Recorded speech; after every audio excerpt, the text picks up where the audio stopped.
Hi guys, this is babaeng fashionista aka turistang katulong or ating liit. So, bakit nga ba na akong turistang katulong? Kasi before guys, I am a katulong in Taiwan. So yun guys, naging katulong din pa ako sa Taiwan guys within 12 years. So yan, tagal natapos ko din at saka graduate na din pa ako. And then, natuto din naman ako magsalita ng salita nila. So, ayun, nagamit ko naman po siya dito kasi nakapagtrabaho ako dito as a translator.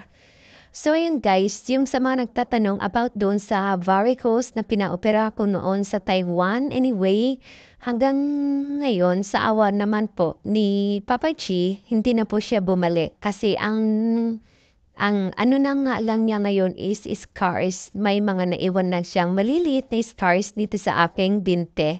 Kasi malalaki talaga siya before guys. Ang ano ko, yung parang nandito sa kamay ko, guys, mas malaki pa kaysa dito. So, ayun, pina-opera ko nga dyan sa Taiwan. Nag-stay ako sa ano noon ng 2 days. So, yun, kasi ano ka pa nila pala, kasi ka pa nila bago nila i-operahan yung varicose mo. So, eto guys, papakita ko sa inyo kung ano na nga ba ang nangyari sa binti ko. Here we are.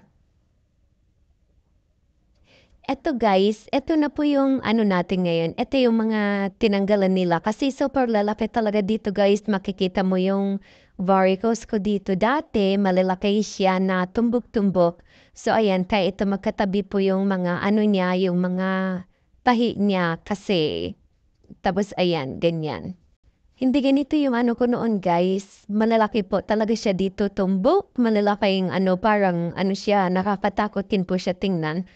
So yan, meron pa akong 7 inches na ano, may ano, tahi. So ito yung isa, dalawa, tatlo, apat, lima, anim.